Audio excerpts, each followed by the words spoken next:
صلی اللہ فرمایا اگر کوئی ان کو مل لیتا ہے، ان کو دیکھ لیتا ہے تو پھر انہی کا ہو جاتا ہے۔ کہنے لگا بس یا رسول اللہ صلی اللہ علیہ وسلم، اب تو آپ کو میں نے دیکھ بھی لیا، جان بھی لیا، اب جان جاتی ہے چلی جائے، میں تو آپ کی غلامی اختیار کرنے کے لیے تیار ہو گیا ہوں۔ اور یہ وہ ذات ہے جس کے غلام ہم بننا اپنے لیے عزت کی بات سمجھیں، جن کو دنیا مؤذن رسول سیدنا بلال حبشی رضی اللہ عنہ کے نام سے جانتی ہے۔ پیارے پیغمبر علیہ السلام،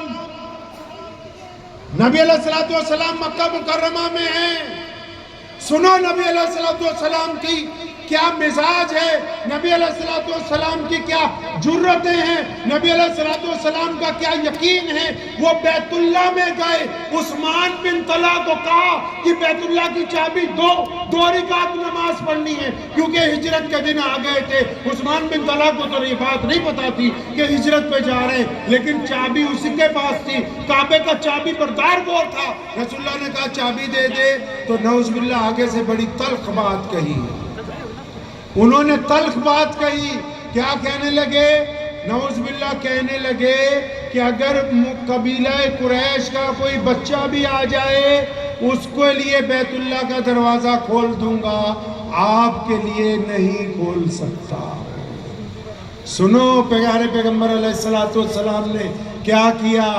نبی علیہ السلام نے اپنا سیدھا ہاتھ اٹھایا، عثمان بن طلحہ کے کندھے پہ تھپکی ماری اس کے کندھے پر، اور کیا فرمایا؟ وہ فرمایا ابن طلحہ یاد رکھنا، ایک وقت آئے گا یہ چابی ہم نے تیرے سے لے لینی ہے۔ بہادر آدمی کون ہوتا ہے؟ جو بدترین حالات میں غصے میں نہیں آتا۔ بہادر آدمی کون ہوتا ہے؟ جو بدترین حالات میں گالی نہیں دیتا۔ بہادر آدمی کون ہوتا ہے؟ جو دوسرے کی بات کا جواب اسی وقت نہیں دیتا۔ دنیا میں برادریاں دو ہی ہیں جی حضرت، برادریاں دنیا میں دو ہی ہیں۔ کون کون سی؟ چاہے مسلمان ہو چاہے پوری دنیا کے غیر مسلم بھائی ہوں، برادریاں دنیا میں دو ہی ہیں۔ ایک واقعہ یاد آیا، پہلے وہ آپ کو سنا دوں پھر اس بات کو پوری کروں گا۔ ایک بادشاہ میں، پرانے دور میں بادشاہوں کے وقت میں فیصلے بھی بادشاہ ہی کیا کرتے تھے، تو ایک بادشاہ کے دربار میں ایک قیدی لایا گیا جو پڑھا لکھا تھا بہت، اس سے کسی کا قتل ہو گیا تھا۔ گواہیاں لی تو پتہ لگا جی واقعی اس نے قتل کیا ہے۔ بادشاہ نے کہا کہ اس کو سزا قتل کی دے دو، اس کو پھانسی لگا دو۔ تو بادشاہ کا جو وزیر تھا اس نے بادشاہ کے کان میں کہا حضور یہ پڑھا لکھا ہے، بہت بڑی ڈگری ہے۔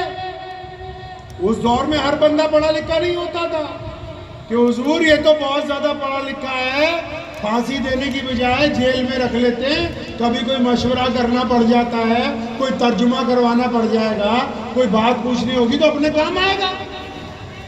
اب بادشاہ کو وزیر کی بات اچھی لگی، اس نے کہا چلو ٹھیک ہے اس کو جیل میں رکھو۔ ابھی اس کو جیل میں رکھو، چند دن گزرے ہی تھے کہ ادھر سے کچھ گھوڑے بیچنے والے بادشاہ کے پاس آئے، گھوڑے خرید لو۔ تو بادشاہ کے وزیر نے کہا حضرت وہ جو سیانہ بندہ جیل میں رکھا ہے اس کو بلاؤ، یہ تو گھوڑے بہت قیمتی ہیں، بڑے پیسے مانگ رہا ہے۔ اب یہ بندہ آیا، اس نے دونوں گھوڑے چیک کیے تو بادشاہ کو کہا کہ جناب ایک گھوڑا تو نسلی ہے، ایک گھوڑا جو ہے نسلی نہیں ہے۔ اب بادشاہ نے ذرا غصے سے گھوڑے والے کو پوچھا، کاروباری کو کہتا جناب یہ بالکل ٹھیک کہتا ہے، ایک گھوڑا اصلی ہے، یہ گھوڑی کا ہی دودھ پیتا رہا، دوسرے کی پیدائش کے وقت ماں مر گئی تھی، اس کو کھوتی کا دودھ پلاتے رہے ہیں۔ بادشاہ بڑا خوش ہوا اس قیدی کے اس تجربے سے، تو اس نے کیا حکم جاری کیا حضرت؟ کہنے لگا جو روٹی ہم کھاتے ہیں روز شاہی نان، کہتا آج سے خان سامہ کو بول دو کہ ایک شاہی نان روزانہ اس قیدی کو بھی۔ اب قیدی نے بھی تھینک یو کیا کہ چلو قید خانے کی خراب روٹی سے جان بچی۔ اب روز اس میں، اب بادشاہوں کے نان میں تو طرح طرح کے کاجو بادام پستے گوشت بریانی پتہ نہیں کیا کچھ ہوتا ہے۔ اب وہ قیدی بھی خوش ہوا تو وہ چلا گیا واپس. چند دن کے بعد ایک بندہ ہیرے بیچنے آ گیا تو بادشاہ کو یاد آ گیا, کہنے لگا اس کو بلاؤ ہماری جیل میں جو سیانا بندہ ہے. اب اس سیانے بندے کو بلایا, اس نے ہیرے چیک کیے سارے, ہیرے والا کئی کروڑ مانگ رہا تھا. اس نے بادشاہ کو کہا حضور یہ تو سارے کے سارے شیشے تراشے ہوئے ہیں بڑی محنت سے. اب بادشاہ نے تلوار نکال کے جوہری کی گردن پہ رکھی, جب کہا جناب جان کی امان دیجئے یہ بندہ سچ کہہ رہا ہے. کہا اچھا جا بھاگ جا, دوبارہ دھوکہ کرنے نہ آنا. اب بادشاہ بڑا خوش ہوا, اس نے دوبارہ اپنے خانسما کو بلایا, کہنے لگا یہ جو ہمارا قیدی ہے نا خاص, اب اس کے روزانہ 2 نان کر دو.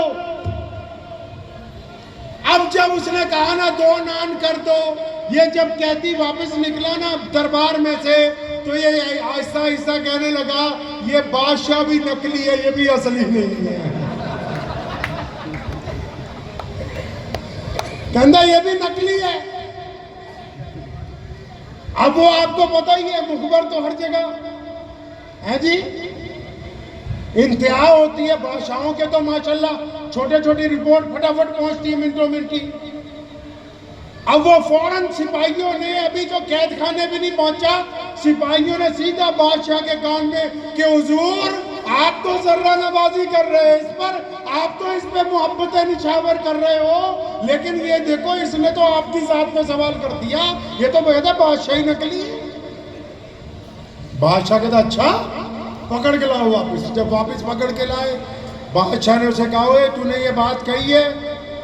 اب تھا تو پڑھا لکھا آدمی, کہنے لگا ہاں جی حضور میں نے یہ بات کہی ہے. بادشاہ نے جلاد کو بلایا, کہتا اس کی گردن اتارو. جب وہ گردن اتارنے لگے نا تو جو وزیر تھا بادشاہ کا وہ ایک بار پھر بیچ میں آ گیا. پنجابی کہندے بولڑی, ماں کو بولڑی کہندے, وہ کہندا جناب ایک باری بڑی نو بھی پوچھ لو جا کے, بھئی ایک دفعہ بڑی رانی صاحبہ کو بھی پوچھ لو کہ یہ الزام لگا رہا ہے. وزیر نے بادشاہ کو کہا بھی بڑا قیمتی آدمی ضائع ہو جائے گا. اب بادشاہ جوش میں تھا, کہنے لگا اچھا جلاد کو کہنے لگا رکو ہم ابھی اپنی اماں سے پوچھ کے آتے ہیں. وہ بڑی مہارانی کے پاس جو ملکہ ہوگی بادشاہ کی, بڑے بادشاہ کی بیوی اس کی ماں, اس کے کمرے میں پہنچ گیا. اب غصے میں جا کے لال پیلا, اماں یہ بتاؤ ہم کس کی اولاد ہیں. وہ تھی تو آخر بادشاہ کی بیوی, تو اس نے ذرا دبکا کے کہا یہاں بیٹھو, نیچے پیروں میں بیٹھ.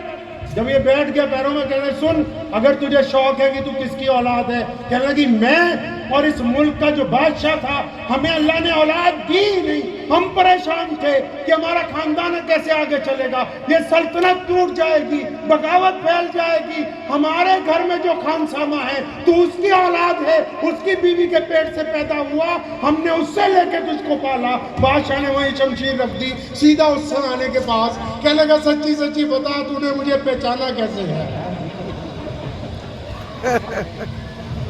پہچانا کیسے تو نے بھائی. کہنے لگا بادشاہ حضور اگر تو آپ خاندانی ہوتے نا, اگر آپ کسی واقعی بڑے آدمی کے بچے ہوتے, آپ کوئی رئیس زادے ہوتے, جس دن پہلا صحیح مشورہ دیا تھا مجھے قید سے نکال کے وزارت دیتے, دوسرا مشورہ دیا تھا تو مجھے جاگیر دیتے, کیونکہ ہو خانسامہ کی اولاد روٹیاں ہی بڑھاتے رہے.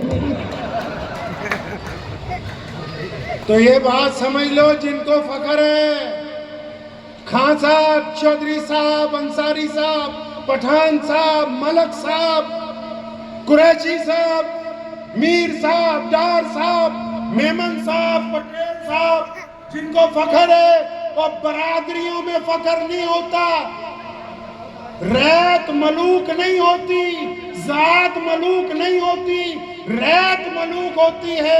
یعنی برادری اصلیت نہیں ہوتی, جو آپ کام کرتے ہیں وہ آپ کی اصلیت ہوتی ہے.